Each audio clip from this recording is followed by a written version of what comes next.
A big aloha and mahalo to the one and only gifted communicator and artist, Tom Morello. Thanks for taking a moment to speak with us, Tom. It is my pleasure. What's going on, man?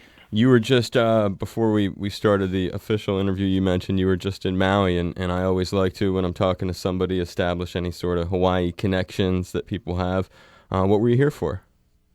Just there for vacation. That's where my family and I go when we need to get away from the hustle and bustle of the crazy rock and roll life of Los Angeles.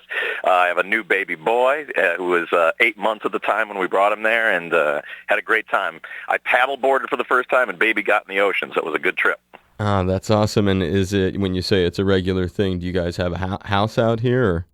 No, we've got a place on Maui that we like to stay, and I've been to a few of the other islands, but that's where we like to go. We can both kick back and have a good time too. I think I started coming to the first time Rage played in Hawaii might have been like '94, something like that, and been coming pretty regularly ever since.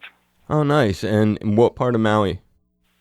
It's the side of the Grand Wailea side. Okay, down near like Wailea Kihei. Yeah, down there. Yeah. Okay, that's cool. And then in terms of regular trips, what are some of the other islands you've visited?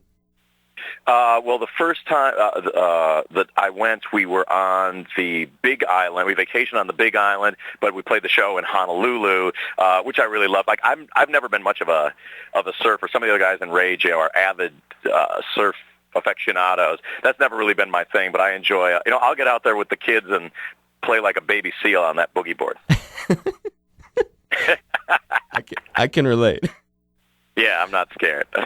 That's more my speed. So Big Island, yeah. And where else? Any other? Have you been to Kauai? Yeah, we went to Kauai one time and stayed on I think it's the North Shore, where it's like you can't really get to it. Right. That was really beautiful too. I love the rain there, and kind of going up country a little bit was really cool. And it's always really relaxing, and I'll happily come out there to play shows, but it's also a great place to get away. Yeah, it has that aspect of being nurturing and replenishing in the environment. When you're on Maui, about how often will you come to Maui? Once a year? Yeah, try to come once a year, every year and a half or so. If I've been gone for 2 years, then I'm really bummed. Well, maybe we can talk you into next time you're in. You'll stop into Honolulu and visit Hawaii Public Radio and support an organization that's certainly right up your alley. That would be fantastic. It's been a while since I've played in Hawaii, so I definitely want to get back there and do that.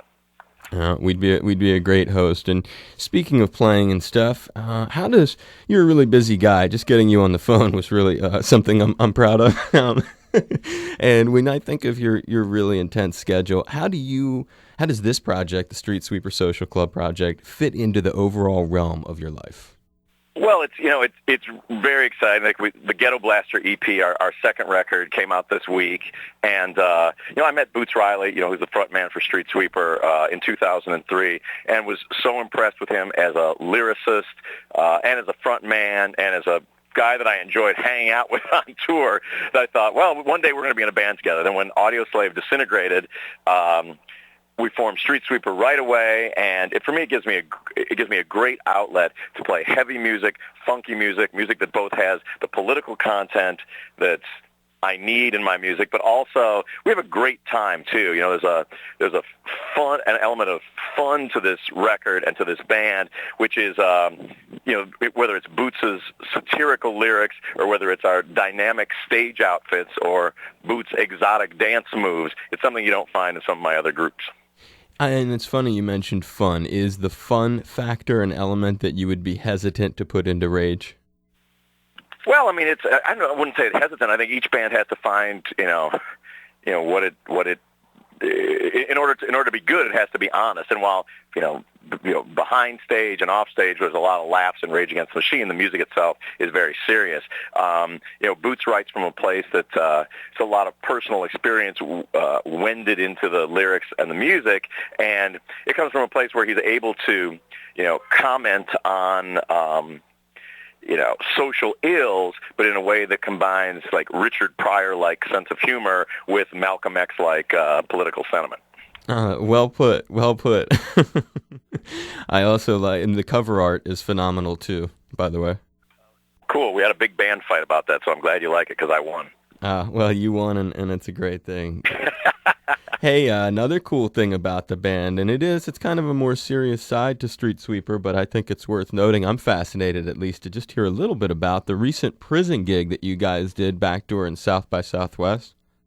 Yeah, Street Sweepers played a couple of prison gigs. The second show we ever played as a live band was at Sing Sing Prison in upstate New York. So then we were invited by brother Wayne Kramer, the MC5, to play at he has an organization called Jail Guitar Doors, which prisoners who have been on good behavior and whatnot can, they get a concert by, noted musicians. And then what we do is we leave the guitars behind, which the prison then uses rehabilitation tools. And in England, Billy Bragg started this thing, and it's really helped with the recidivism rate there.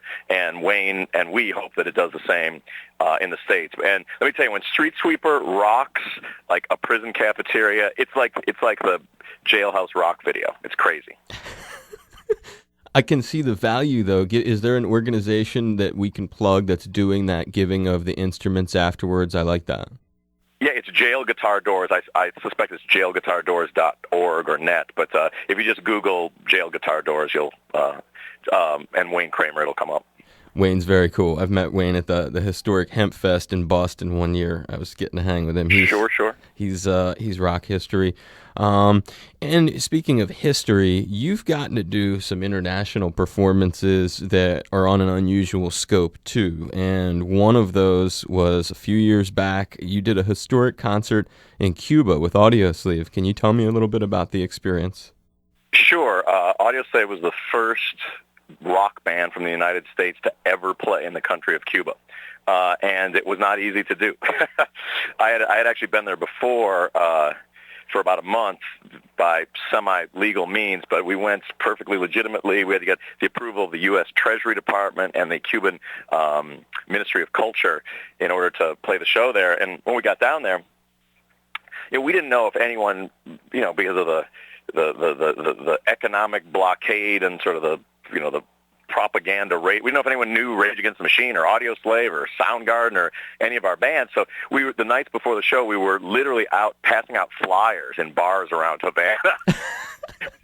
Would you like to come to the concert? And then, much to our pleasure and surprise, 70,000 people showed up for the show. And it was a grand old time. And you had been there once before. Why had you already gotten to go there? Yeah, I went, my mom actually was going there on some sort of cultural peace exchange mission, and my girlfriend and I tagged along. And, since we're talking on an open line, I don't really want to say too much more. No, that's cool. It's totally cool. I understand. Let's just say they didn't stamp my passport on the way back. Right, yeah, I know how that goes. I've been curious about going there for a long, long time. I was in Jamaica one time. I almost took that day trip that you can take. Sure. It's really interesting in a very different place on the planet, because I've had the opportunity with my rock music to travel to really the four corners. I've been fortunate enough to travel to the four corners of the world. And while there are many very different and exotic places, one thing almost all of them have in common is that they are capitalist countries, which rely a lot on advertising. So what you look at as you drive down the street or you turn on the television are billboards, people trying to sell you something. It's very, very different in Cuba, where the billboards are boasting about their inoculation rate among children, or the fact that they have a higher literacy rate than the United States. It's a very just sort of interesting, different way the societies are set up. But we were really happy to go. Yeah, propaganda billboards, right? Yeah, I was in Russia a long time ago, so I can understand. I got to see you at a very historic gig, and it was at Madison Square Garden, the Rock Hall 25 shows. It was a privilege for me to be there, and it seemed like you thought the same for yourself. Yeah, it was really, I got to play the song Ghost of Tom Joad with Bruce Springsteen, and we'd done that a couple times before at his concerts, in a live setting. But the Rock and Roll Hall of Fame was, to be invited to do that with him was a great honor. I'm a huge Bruce Springsteen fan, and just to be on that stage with those luminaries, I tell you, I may have had to have a shot or two of Jameson before I went on stage, but I was backstage thinking, well, here I come. I'm going to be on Madison's, in 10 minutes, I'm going to be on stage at Madison Square Garden with Bruce Springsteen playing a guitar solo. I better not screw up. Dude, you were electrifying. It was an incredible gig, and just for me, it was so nice, full circle, to see you doing that song with Bruce. Yeah, yeah. Rage had covered that song in '97, and Exactly. that's actually when Bruce and I first became acquainted. But it was very kind of him to ask me to play, and I didn't want to let down my friends in Hawaii. Well, and you didn't. You didn't let down your friends in Hawaii. One last question, because I know your time is tight, Tom.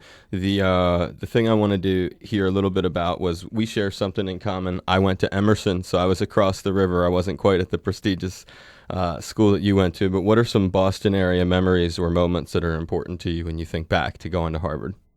I really loved going to Harvard, and especially loved the Cambridge area, which is really one of the most unique places on the planet. That Harvard Square there, it's like in the subway there, you'll see busking for quarters. Musicians from the Boston Philharmonic, like some of the best, cello players in the world will just go down there and jam. Walking by, there'll be punk rock kids, there'll be, anarchists spray painting stuff on the wall, and then the King of Norway will walk by. It's like a place, a very, very unique place on the planet. And but one of my most lasting memories there was when, like in college, especially in Ivy League school, they have these very stuffy sort of dinner time activities. So there'll be like the French table where, everyone who speaks French gets together, and once a week or once a month they get together and they all speak French. Or it'll be the astrophysics table where they get together and talk about quantum physics and things like that. So I decided that my people need to be represented at the hoity-toity Harvard dining hall. So I started the headbangers table. I put up flyers around campus, and I thought, this is just going to kind of be a joke and nobody's going to show up. And surprisingly, dozens of closet metalheads at Harvard University came, and then we would give, like, each week someone would give a speech about the twin axe attack of Iron Maiden, or Black Sabbath before and after Ozzy, and we would treat it like it was some sort of Harvard seminar while we ate our veggie burgers. I love it. That is great stuff. That's a great memory. So there you have it. Thank you for sharing it. I appreciate it, Tom. I'll give you a big hug. Hey, dude, if you're ever out here, seriously, we could use your support. We are up your alley. We are public radio. We're nonprofit. And if you're ever inclined to, be available to us, maybe during our pitch campaign, if I could reach out to somebody at the label and just know that maybe you'd record a thing right when we're asking for cash, that'd be nice to know. Cool. Sounds good, man. Awesome. Thanks, Tom. Big hug. Be safe, brother. All right. Cheers. Bye-bye. Aloha. Aloha. This is Tom Morello on Rage Against the Machine, and you're tuned to the only show that matters, people. With my good friend Dave Lawrence, you've made an excellent choice.